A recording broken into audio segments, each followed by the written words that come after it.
There is a scripture that is very, very challenging, and I have struggled with it myself several times throughout my life. Jesus is known as the Prince of Peace, and he was often saying, I bring you peace, or I give you peace, or guiding us in the way of peace. I think there's good reason why he's called the Prince of Peace. I think a lot of what he taught could help the world in general be a more peaceful place. But there's a verse in Matthew 10, several verses, 34 through 39 to be exact, where he talks about that he didn't come to bring peace but a sword. And it seems contradictory to so many of the other things he said. And that's part of the reason it's problematic for a lot of people, and has been problematic for me too. If he didn't come to bring peace but a sword, and then he goes on to say that whoever loves their mother or father more than Jesus is not worthy of Jesus. And anybody who loves their son or daughter more than him is not worthy of him. And whoever doesn't pick up their cross and follow him is not worthy of him. Those who find their life will lose it, and those who lose their life for Jesus' sake will find it. These verses have always been a mystery to me, but I think I understand them now.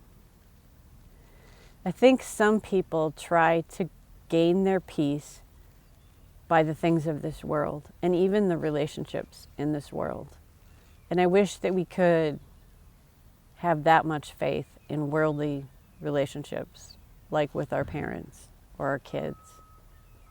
But the truth is, human beings are broken people, and they make mistakes. And sometimes they do things to hurt people,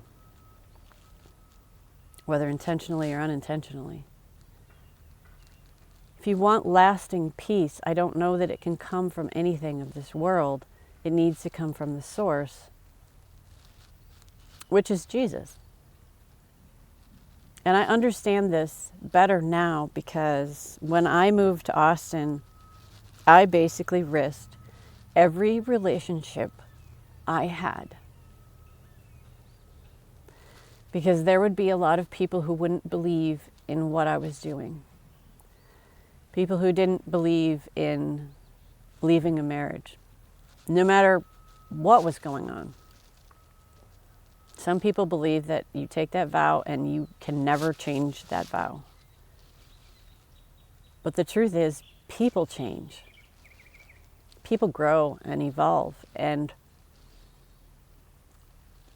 when people change, relationships change. And I don't know that we can really hang our hat on anything in this life and say this is permanent, because this life is not meant to be permanent. A relationship with God is what's permanent.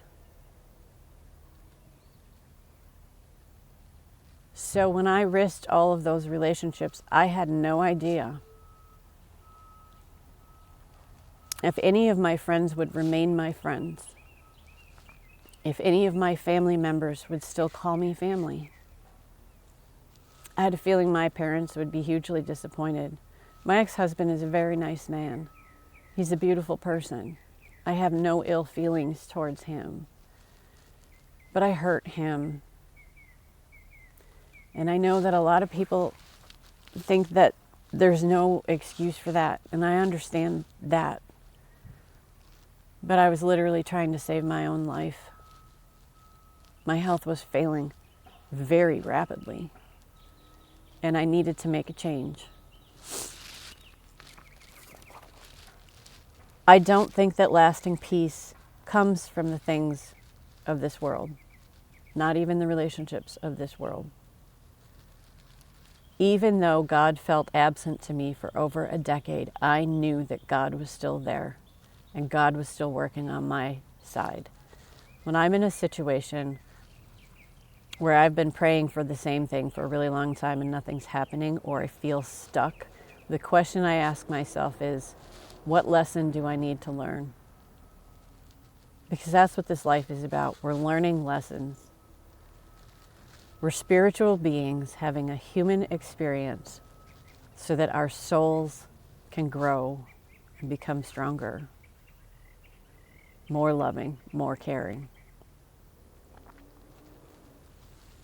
I also believe very strongly that whatever is in the highest good of one person cannot be in conflict with the highest good of the people around them. It's a universal spiritual law, and it's the way the world works. So I knew that if I was doing what was best for me, that in the long run, it would be best for the other people in my life. So what happened is I did lose a lot of relationships. My tribe became very small. But I like to say, even though my tribe is small, they are mighty. And I know that the ones who are with me are with me 100% and support me as a person and the work that I do in the world and the messages that I want to bring to the world. Jesus did not come to bring peace, but a sword. I think overall, he did come to bring peace. But sometimes we have to divide ourselves from the things that are not healthy for us in order to obtain that peace. So I hope you find some peace in your life today. Thanks for tuning in. Until next time.